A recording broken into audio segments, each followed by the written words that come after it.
Mm, Judges, if you'd be kind enough to introduce yourself, please go ahead. Good morning. I'm Rita McCannon. I'm an attorney in Huntsville, Alabama. And I will let my co-judges introduce themselves to you today, and then we'd love to hear from you. Hello, my name is Thomas Mackey. I'm at the History Department at the University of Louisville and with the law school here at the University of Louisville. Hello, I'm Jay Barth. I'm the Chief Education Officer for the city of Little Rock, Arkansas, and I'm a former faculty member in American politics at Hendrix College, and we look forward to hearing your introductions now. Thank you so much for allowing us to testify before you today. We are a unit from East Grand Rapids, Michigan, composed of 3 juniors and 1 sophomore. We are coached by Adam Horos and Ben Langholtz. I'm Olivia Williams. I'm Ava Nargi.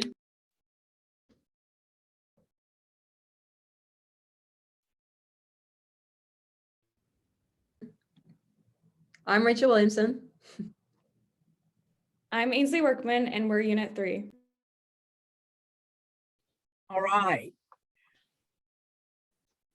I'm going to read the question to you, and then we'll begin. Is everybody ready? Take a deep breath. Don't hold your breath. It's not worth the stress, okay? We're glad you're here, and we're glad to listen to you today. Unit 3, question 2. Quoting John Adams, "There is nothing I dread so much as a division of the Republic into 2 great parties, each arranged under its leader and in opposition to each other." What issues led to the formation of the original political parties? To what extent have those issues persisted in American politics? What are the advantages and disadvantages of a unified or a divided government? You may begin. We look forward to hearing from you. The farewell address of President George Washington is acclaimed for forewarning the nation of the detrimental effects of political parties. Despite stating that parties will destroy afterwards the very engines which have lifted them to unjust dominion, the United States has grown exceptionally partisan. While the anti-federalist and federalist factions formed quickly at the Constitutional Convention, the time surrounding Washington's presidency saw the true birth of American parties. Democratic Republicans, the party of Jefferson, and Federalists, led by Hamilton, were the first parties whose disagreements often centered around the balance of powers between state and federal governments, as well as varying foreign policy views. Issues of diplomacy and international relations greatly divided these parties. During Washington's presidency, war between the French and British escalated. The 2 parties disagreed on which foreign nations to prioritize relations with. Democratic Republicans supported the democratic ideals of France and sought to repay French aid from the American Revolution.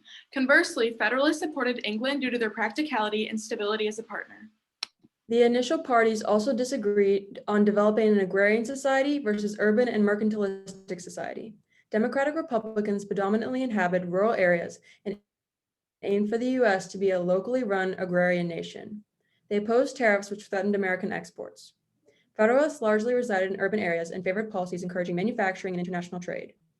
Federalist Secretary of Treasury Hamilton proposed a national bank to lend money to manufacturers and increase independence from foreign aid, which unified America but heightened party tensions. More than 250 years after the formation of the original political parties, the balance of federalism still divides Democrats and Republicans. Republicans generally advocate for state and local controls, while Democrats often call for stronger federal actions. This is exemplified in how Republicans often favor state and local gun controls, while Democrats call for more federal weapon bans and registries. The issue of foreign policy, specifically military intervention overseas, has remained prominent throughout our history, though the debate is no longer focused on France and Britain alone. Today, the Democratic Party publicizes a general platform of limited military action. However, President Biden's recent airstrikes in Syria prove that Democrats will at times act in opposition to these generalized statements. The Republican platform advocates for a stronger military presence overseas, but 2 can act contrary to this generalized platform idea, as seen in President Trump's withdrawal of troops from Syria and Afghanistan. Today's extreme partisanship raises the issue of whether we are stronger under a united or divided government. Lack of disagreements in a unified government allow bills to be passed efficiently. During President Franklin D. Roosevelt's 13-year presidency, both chambers of Congress and the presidency were held by Democrats. This lack of partisan opposition aided in the legislating of New Deal programs to pull the country out of the Great Depression.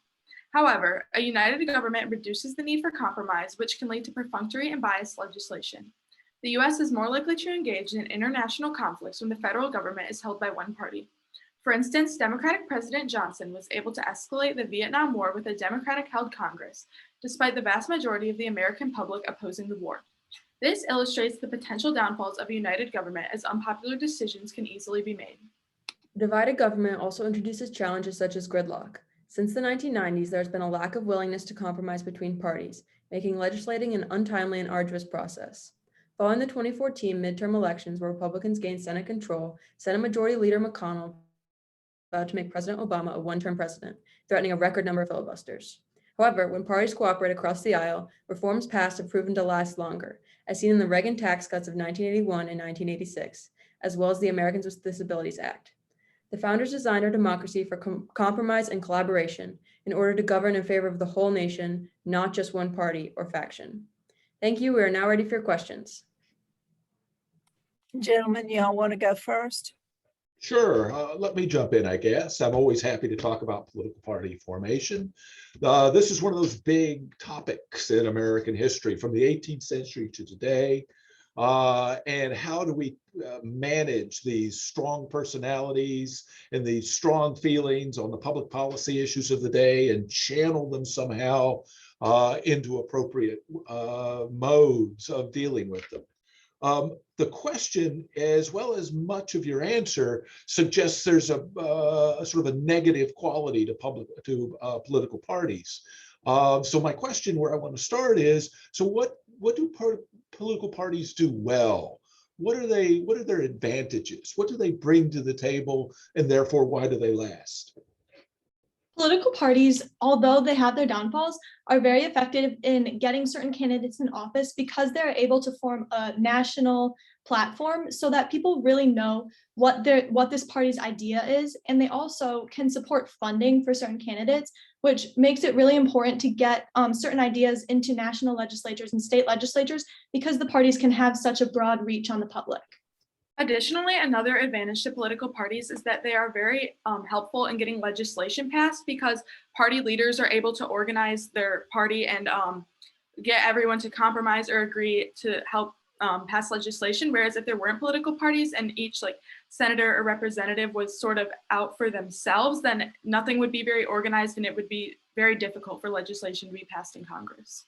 Also, political parties are great for uninformed voters. So voters, if they know that they agree with a specific platform, specific party, they can come in to vote and just choose based on the parties that they know. And political parties hold each other accountable in when creating legislation. They hold the other party accountable to the promises they make in their campaign and make sure that the voters are accounted for. So if political parties have all those,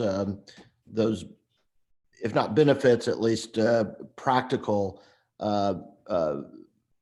realities, why aren't there more political parties? Why not 3 or 4 or multiple political parties in the American context?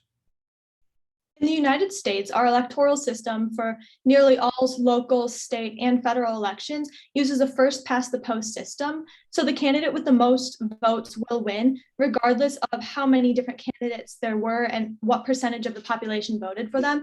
As long as they receive a plurality vote, they win. And this is really has led to extreme polarization and has really allowed for our two-party system, but it's not beneficial to our nation because in order to have a legitimate government, we want the candidate that the majority of people voted for, not just a plurality. Another reason that third parties have a difficult time gaining traction is due to campaign finance, because today to run a campaign for any higher office costs a lot of money, and Democrats and Republicans have those that financial backing that smaller third parties are not able to have, that could lead them to gain positions in higher office. And throughout history, we've seen third parties such as the Bull Moose Party, or the Know Nothing Party, or the Populist Party that have tried to come in and they really haven't been able to have a large influence on our government because of the reasons that my colleague stated. They don't have enough campaign financing and our first past the post system. And furthermore, with our first past the post system, Duverger's law dictates that people are actually going to funnel into two candidates often go one way or another. And so, yeah, so two parties are natural for our system. Do the impact, if there is a party at the state level that is dominant, can that affect the way that party, that state affects the national level? If there is a dominant party in your state, does that impact the way candidates are sent to Washington, to Congress, or to the House of Representatives? Or does it have an effect, a party being dominant in a state? It certainly does have an effect, because although there might be different representation and different numbers of representatives in the House of Representatives, depending on the state's population and size, in the Senate, each state gets the same amount of votes. They each get 2. And so although there might be a 50-50 split, if one or two of those senators are held by a third party, or a party that's, or even split, 6 states today have senators from different political parties. This can really influence the Senate, where there are more often a 50-50 split. And having this multi-party system means that it is imperative that we're able to make coalitions between parties so that these third-party candidates can kind of work together and compromise with other parties. We see in England's House of Commons today, it's very, very, very typical for Scotland to vote for a party that's very unique to Scotland itself, though it might align with other British parties. They often vote for their own party, and this is really important for them to make sure that they have the same amount of power as any other nation that's part of Great Britain. And this is something that I personally think the US should implement more, and have more regional parties to allow for equal representation. Yeah, I agree. As seen in England, as my colleague mentioned, 44 of the 650 seats of the House of Commons are made up of the Scottish National Party. And while this is not a huge percentage, it shows that regional parties are able to gain much more traction in countries such as Great Britain than they are here. So I reiterate my colleague's statement that I think regional parties could be very beneficial to our system, as it would allow for more deliberation and for different states' issues to get more traction at the national level. Early on, oh, go ahead. Go ahead. No. Go ahead. Okay. Early on, y'all were fairly negative on political parties. So I'm curious, in terms of, as you think about your own future work in political change or in social change, do you see yourselves working within political parties because it's the way to go? Or do you see yourself using some other vehicle, like an interest group or a non-governmental organization, as the place where you do your work? I personally am very, very passionate about electoral college reform, and I don't think I would ever want to force myself into one party or the other, because the parties are so fractured and so divided today that it is really hard to align with a general platform when there are so many divisions. And I think for myself to go into politics, it would really take extreme electoral college reform, so that in a presidency or in anything else, that the people's vote is really supported, and as Jefferson always fought hard for, so that we are a true representative democracy.